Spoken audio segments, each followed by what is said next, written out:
Hi, first grade.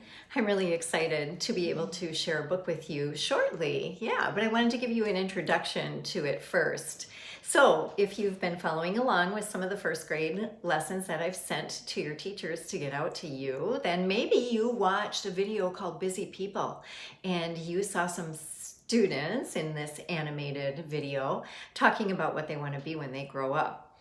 And then there was a book that for Poppy Pig, and she was dreaming big. And she had lots of different dreams about things that she wanted to be, but she ended up being a beautiful ice skater. But it didn't end there. She kept on going. Yeah, she had other dreams too. And then we heard from Al Yankovic, who showed us a book, wrote a book about a little boy, probably himself, who, when he was in school, he had a lot of creative ideas about what he wanted to be when he grew up. And they were kind of silly and funny, but kind of true too, that we might have a lot of ideas right now. But the important thing to remember, boys and girls, is that you don't have to decide right now what you want to be when you grow up. You've got a lot of time.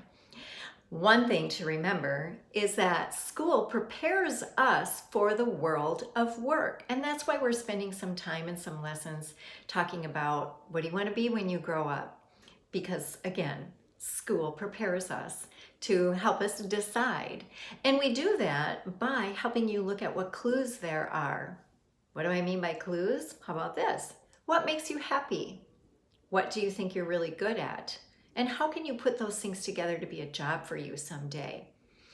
All right, so my story for you is called How Santa Got His Job, and I'll read it in just a moment. But anyways, you might be wondering, what do you mean, how did Santa get his job? Didn't he always have his job?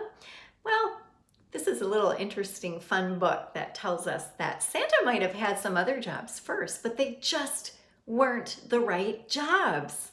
And it took a while. And he had to add up all the clues to figure out that the perfect job for him was to be Santa. All right, back in a little while with that book.